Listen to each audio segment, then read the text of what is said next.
Hello students, कैसे हो। Gyandeep classes में एक बार फिर से आपका स्वागत है। मैं विकास। आज हम कक्षा 10 का गणित करेंगे। चैप्टर 15 है प्रोबेबिलिटी यानी प्रायिकता। उसके हमने पिछले सत्र में कुछ क्वेश्चन किए थे, तो उसी के आगे क्वेश्चन अब हम कंटिन्यू करते हैं।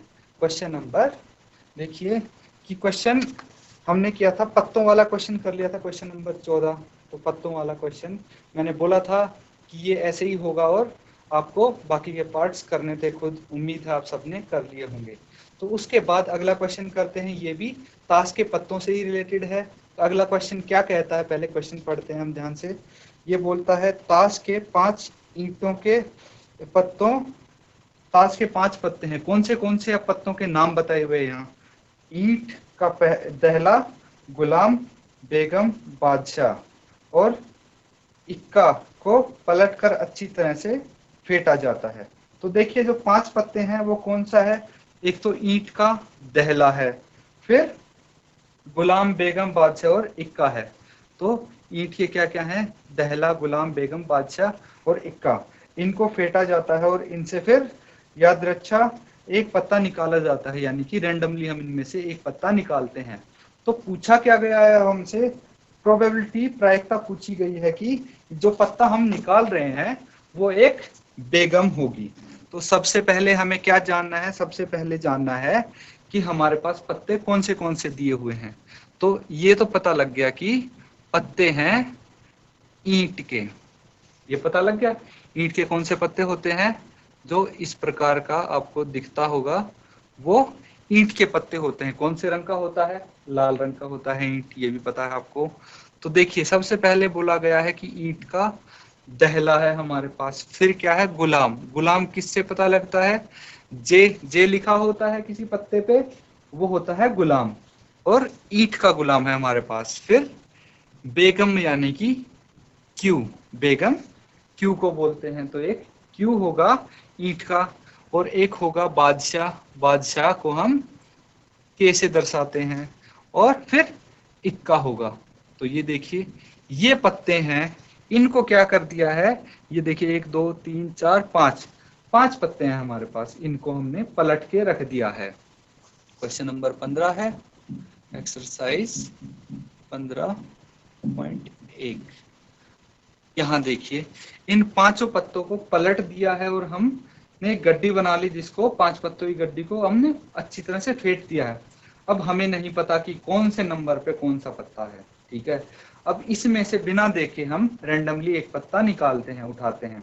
तो उसमें पूछा गया है कि इसकी क्या प्रोबेबिलिटी है, क्या प्रायिकता है कि जो हमने पत्ता निकाला वो एक बेगम है। बेगम मतलब क्यू हो गया, तो वो एक क्यू है। तो सबसे पहले हमें जो करते आए हैं, क्या करते आए हैं कि कुल संभव परिणाम निकालते हैं। तो कुल संभव परिणाम क्या हो गया, कुल पत्ते, जो जितने पत्ते होंगे वही तो कुल परिणाम होंगे। तो कुल पत्ते तो यहाँ पे 5 हैं, तो हम 5 लिख देते हैं कुल पत्ते। इसको हम क्या बोलते हैं, कुल संभव परिणाम। कुल संभव परिणाम यानी कुल पत्ते। तो यहां देखिए कि हमारे पास कुल पत्ते आ गए। अब क्या निकालना है हमें निकालना है कि बेगम कितनी है। तो बताइए कि जो बेगम इसमें कितनी है, यहाँ पे कि बेगम निकल आती है। तो देखिए कि बेगम है यहाँ पे 1 है। बेगम की संख्या तो 1 ही है इन 5 पत्तों में, कोई दूसरी बेगम तो नहीं है। तो बेगम की संख्या 1 है। अब इसकी प्रोबेबिलिटी निकालनी है, किसकी प्रोबेबिलिटी निकालनी है, बेगम होने की। बेगम होने की तो ये कैसे निकलेगी, बेगम होने की प्रोबेबिलिटी कैसे निकलेगी कि बेगम की संख्या बटे कुल पत्ते।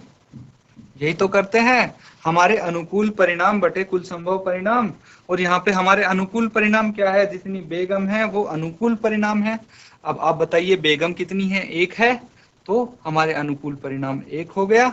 और कुल पत्ते कितने हैं, कुल पत्ते हैं 5, तो कुल संभव परिणाम 5 है। तो इसकी प्रोबेबिलिटी आ गई आपकी इतनी आसानी से कि 1/5 प्रायिकता होगी कि हमारे पास जो हम उसमें से उन पत्तों में से एक पत्ता निकालें तो वो बेगम हो। तो इस प्रकार से अगर हम दूसरा पार्ट करते हैं तो यहाँ पे दूसरे पार्ट के लिए आपको थोड़ा सा ध्यान देना पड़ेगा। दूसरे पार्ट के लिए थोड़ा ध्यान क्यों देना पड़ेगा?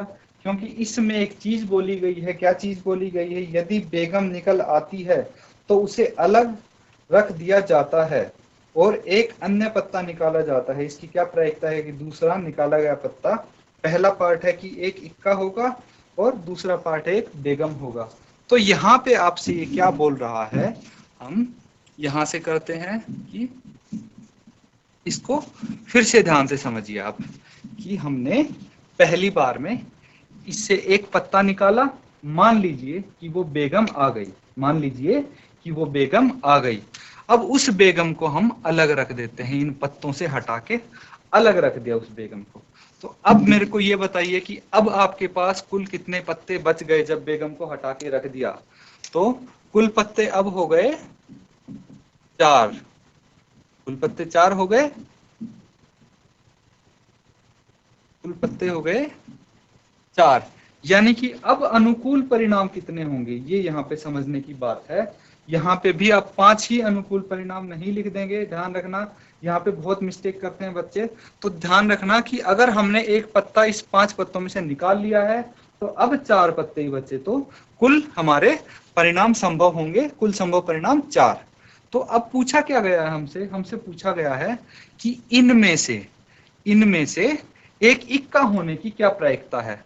तो आप ये बताइए कि इक्कों की संख्या कितने हैं, इसमें इक्के कितने हैं? इक्के कितने हैं? एक ही तो इक्का है, और कोई इक्का है ही नहीं। 10 है, गुलाम है, बादशाह है और इक्का है। तो एक इक्का है, तो एक इक्का मैंने लिख दिया यहाँ पे। अब इसकी प्रायिकता बतानी है, क्या किस चीज की? इक्का होने की प्रायिकता बतानी है। जो हम एक पत्ता निकालेंगे वो इक्का होगा, तो वो कैसे आएगा? अनुकूल परिणाम तो 1 है यहाँ पे और कुल संभव परिणाम 4 हैं, तो इसकी प्रोबेबिलिटी आ गई 1/4।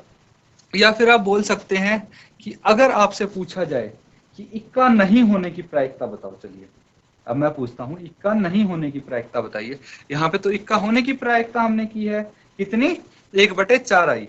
लेकिन इक्का नहीं होने की प्रायिकता क्या होगी बताइए?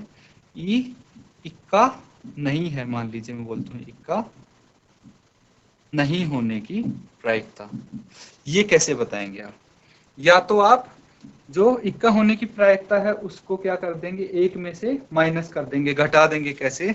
1 माइनस 1/4। तो ये कितना आ गया? 4 एलसीएम लेके 4 माइनस 1 इज इक्वल टू 3/4। तो इक्का नहीं होने की प्रायिकता आपकी 3/4 आ गई। या फिर आप क्या करेंगे, इक्का जो नहीं है वो कितने हैं पत्ते? 1 2 3। तो यहाँ पे अनुकूल परिणाम कितने हो गए? 3, और कुल परिणाम 4 हैं। तो 3/4 आप ऐसे भी लिख सकते हैं। तो इक्का नहीं होने की भी आप निकाल सकते हैं अगर आपसे पूछा जाए तो। लेकिन इसके दूसरे पार्ट में आपसे क्या पूछा गया है? बी पार्ट में ये चीज तो पूछी ही नहीं गई है। आपसे पूछा गया है कि आप बेगम होने की प्रायिकता बताइए। किस चीज की? बेगम की पूछ ली आपसे। अब आप बताइए कि जो ये पत्ते बचे हैं इनमें बेगम कितनी है? बेगम कितनी है आप मुझे ये बताइए पहले तो। इनमें बेगम एक भी नहीं है। बेगम कितनी है? 0 बेगम है। तो यहाँ पे अनुकूल परिणाम क्या हो गए? 0 हो गए अनुकूल परिणाम। और हमारे कुल संभव परिणाम कितने हैं? कुल संभव परिणाम 4 हैं।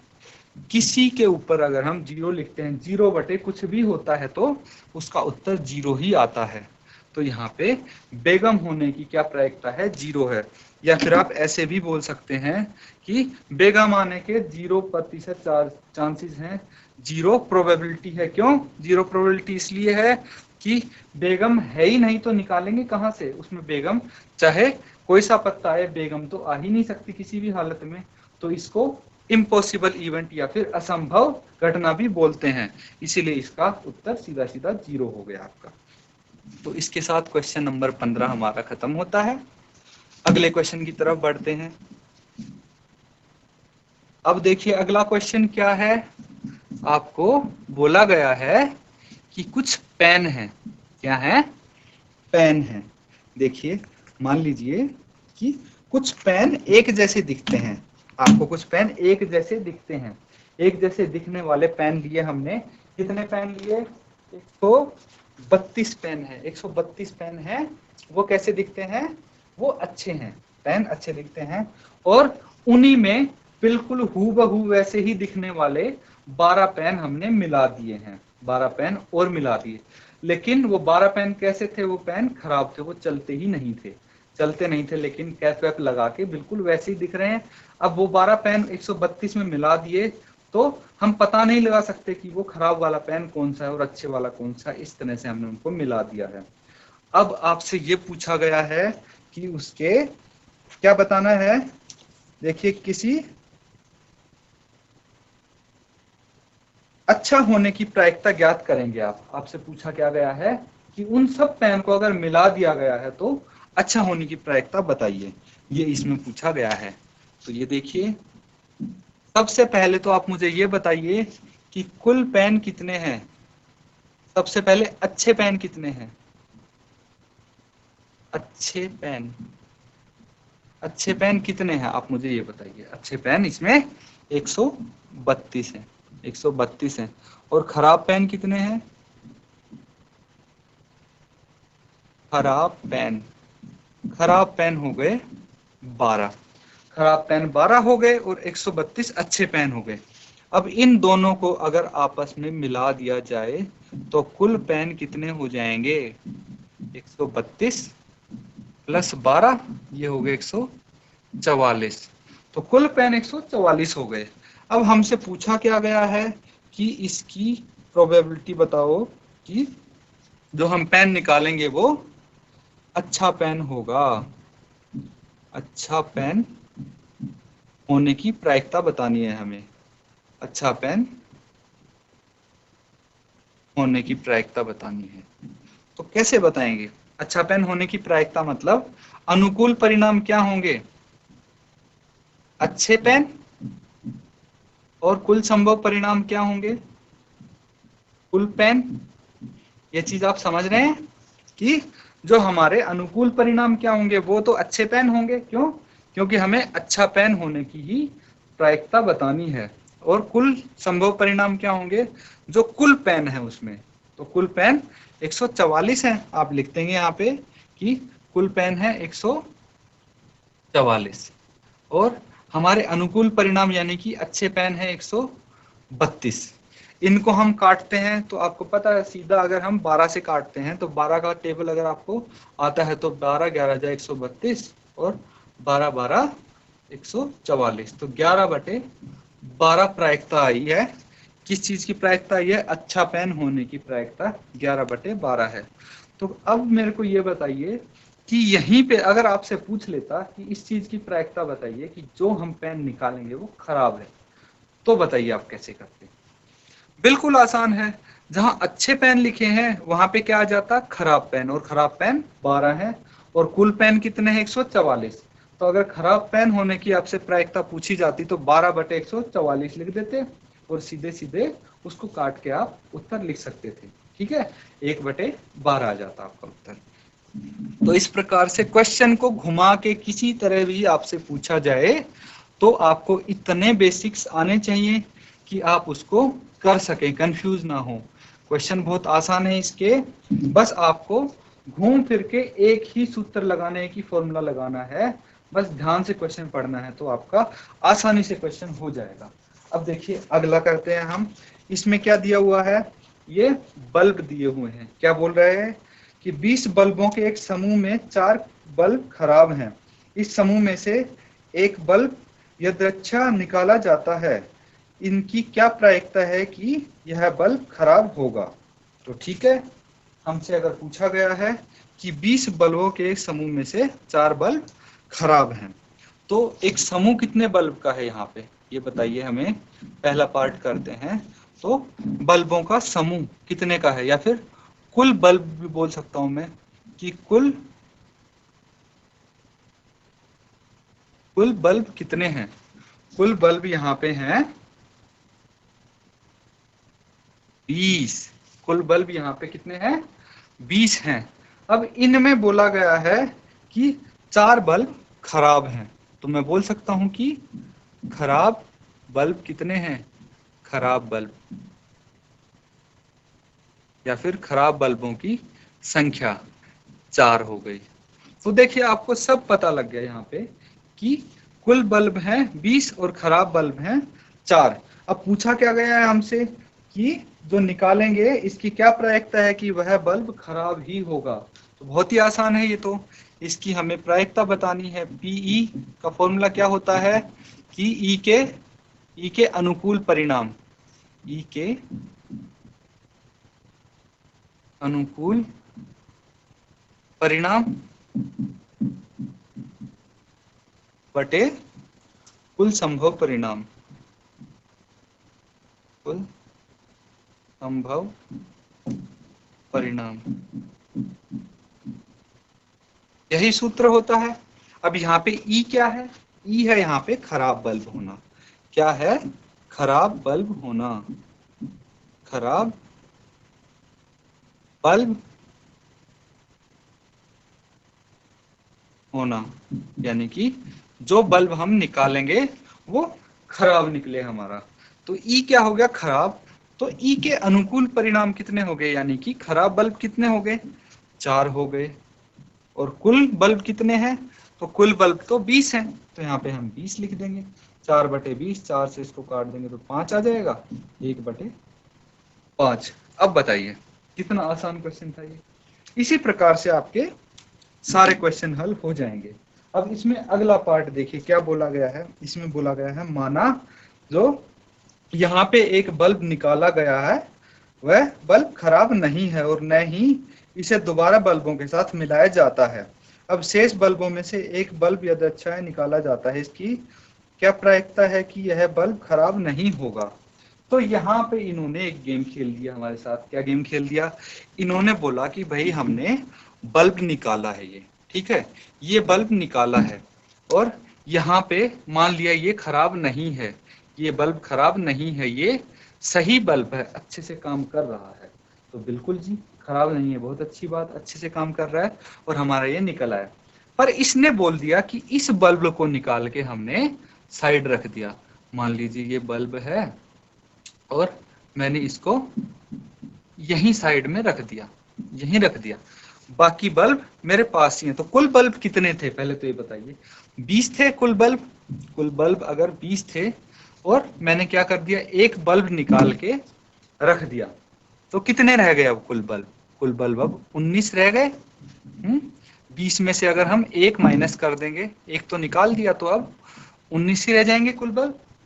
पर हमें ये बताना है कि जो बचे हुए बल्ब हैं उनमें से अच्छे बल्ब कितने बचे और खराब कितने बचे।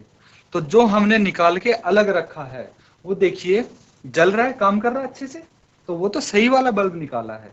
तो खराब वाले बल्ब कितने होंगे? खराब वाले बल्ब तो 4 के 4 ही बचे हैं हमारे स्टॉक में। क्यों? क्योंकि वो तो सही वाला बल्ब निकल गया। तो अब बताइए अगर खराब बल्ब 4 हैं तो ठीक बल्ब कितने होंगे? अच्छे वाले बल्ब कितने होंगे ये बताइए आप। अच्छे वाले बल्ब यहाँ पे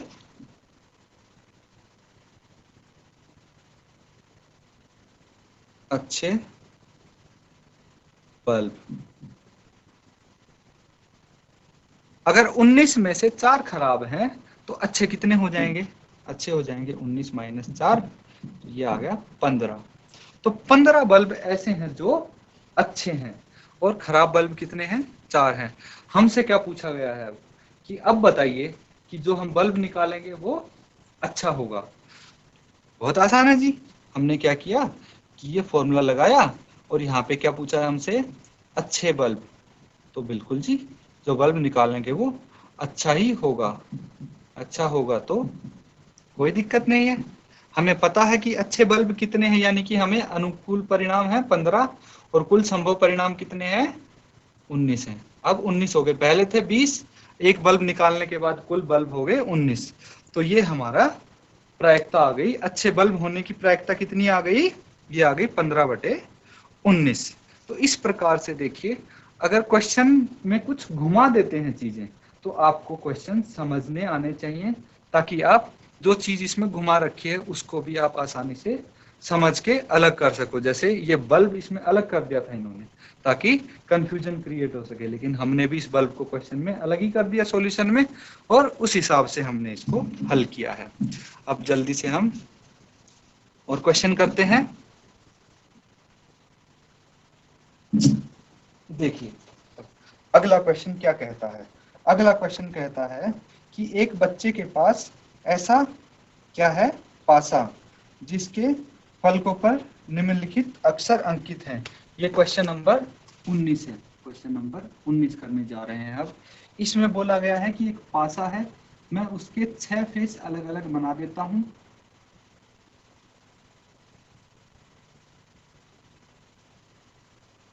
अब इस पे क्या लिखा है, ए बी सी डी ई ए।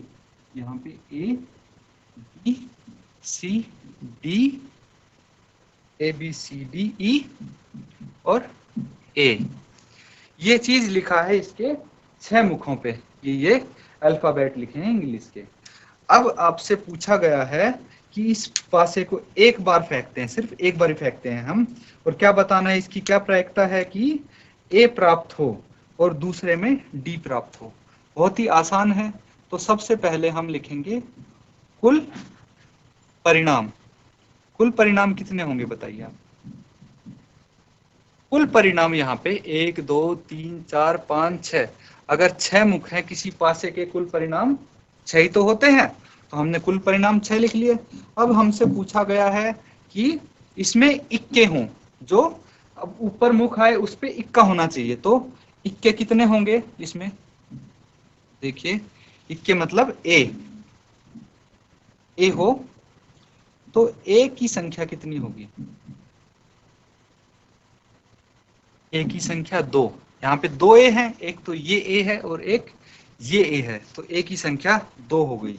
अब इसकी प्रोबेबिलिटी पूछी है कि ए की संख्या कितनी, की हमारे पास ए कितने आएंगे, तो हम क्या कर देंगे, ए की संख्या 2 है और कुल हमारे पास 6 संख्याएं हैं, तो 2 एकम 2, 2 तिया 6, ये आ गया 1/3। इसका उत्तर आ गया 1/3। ऐसे ही हम क्या करेंगे कि दूसरा पार्ट भी कर लेंगे। दूसरा पार्ट कैसे कर लेंगे, दूसरे में बोला है कि डी होनी चाहिए। क्या होनी चाहिए, डी। यहाँ पे हमसे बोला गया है कि डी प्राप्त हो, तो डी प्राप्त हो, इसके लिए हमारे अनुकूल परिणाम कितने होंगे, डी तो सिर्फ एक ही है, तो अनुकूल परिणाम तो 1 हो गए यहाँ पे, और कुल संभव परिणाम 6 ही रहेंगे। तो डी प्राप्त होने की प्रायिकता क्या होगी, 1/6, और ए प्राप्त होने की प्रायिकता क्या होगी, 1/3। क्यों, क्योंकि ए 2 है। तो इसी प्रकार से आप सारे क्वेश्चंस इसके करेंगे। मुझे लगता है कि आपके बेसिक हो गए और उनको यहाँ पे आपको अप्लाई करना भी आ गया है। तो इसी के साथ हम ये सेशन खत्म करते हैं। अगर आप में से किसी की क्लास छूट गई हो या फिर कोई लेट आया हो, तो आप हमारे YouTube चैनल DD उत्तराखंड पे भी इस लेक्चर को देख सकते हैं। Thank you and have nice day.